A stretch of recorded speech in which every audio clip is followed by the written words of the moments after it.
Huh? At the Marriott. Why were we at the Marriott? Hindi na papapay. Corp show? Sarah, na yung corp show? Wow, Marvin. How come only now you're like, oh, what's here? Show mo. Whatever. Hey, what is that sweet fruit? It's still in my throat. Don't it sound sweeter?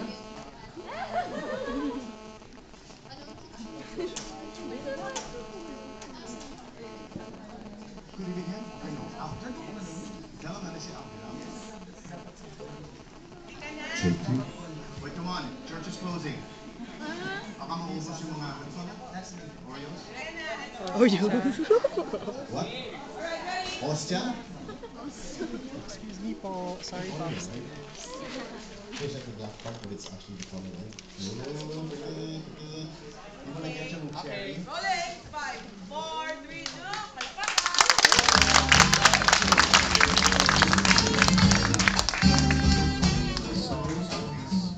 I saw all your movies. I'm a huge fan. John Lloyd is okay. Okay, the last and final urban legend about Sarah is that, I don't know if your fans know this, your mom doesn't know this, she's actually in love as we speak to a man named Edward. You know? Sorry to be the first one to reveal the secret. Tell us about Edward. Yung thing si Edward, kasi diba, faithful. Faithful. She's looking for the perfect man, obviously. Big word! Stop watching. Big word! Faithful, Worthy! trustworthy. At saka magpapakilabang ka. So who is Edward? Who is this perfect gentleman? Faithful, trustworthy, and will fight for you. Unfortunately, sa libro lang siya. Oh, really? He's just a character in a book?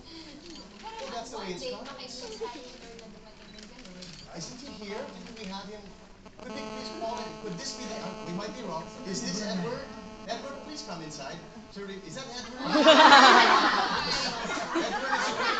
is that him? Edward, it's not you. Go to your room. You may be dismissed. So that's not the Edward. We're talking about the Edward from the movie The Homeland. Right? Yes. You think he's perfect? He's good looking. Yeah. He's British. Yes. Edward. Yung character ni Paul, the way na pinamahal niya si Bella, si Bella lang ang love niya, hinintay niya ng ilang taon. Well, he's also 190 years old. He's a vampire, right? That's a long time. But to be a vampire, that sucks. Tawa naman tayo dyan! Masters, pasikat naman! You're an hour late. Anyway, there's still a man out there who still is waiting for the Sarah Geronimo to break his heart.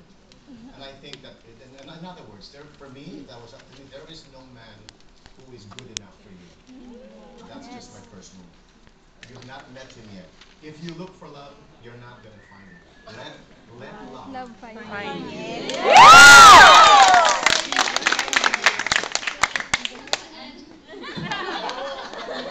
Medyo lang.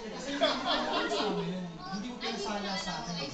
Kasi ang bagal mo eh. At ano naman, Eric, ikaw puro salita ka lang ha. Kuya. Kuya? Well, that's really hard. Di ba sa I always Twitter? suggest that she always wants to have in her show. Because now you sound like me. So, fish me! Eric, thank you for being here. Of course, Sarah, I know you have a very busy schedule. I know it's very, very late at night, but still, Sarah's on the job. Thank you so much for being on the show. Eric, promote something for us, please. Yes, yung aking album, my first compilation album, the Eric Santos Collection, my timeless movie and TV themes, theme songs, and Star Records. Very happy. Very good. Please get a copy of that. I just want to ask her one more question. Who has more teleserye theme songs, you or me? I think, Come on, bring it on. Come on, bring it on. All I know is that there's one thing we have in common, Eric and I, we know how to seize the moment. yes. Right? Eric, thank you so much. Good luck to your endeavors. Get the CD, all the theme songs you can think of, Sarah. There are no words to it. express how much I love you and how proud I am of everything that happens to you, you have the voice. Yes! So join me on the voice. Yes, the voice, malapit na po. In June, abangan niyo po, of course, ang aking mga commenters, Miss Leia Salonga, Bamboo, and Apple the App. Yes. And, abangan niyo po ako sa US kung meron po kaming concert tour dyan. Starting May 25 hanggang first week of June, nandyan po kami. All over America, Sarah Geronimo. Ang mga Ako muna. Everybody wants to have a piece of Sarah Geronimo, probably because she makes you feel better about yourself. She knows the rights from the wrongs without you having to tell her. But more importantly, as Eric said, no matter how great the blessing, she knows how to bless back and still keep her feet.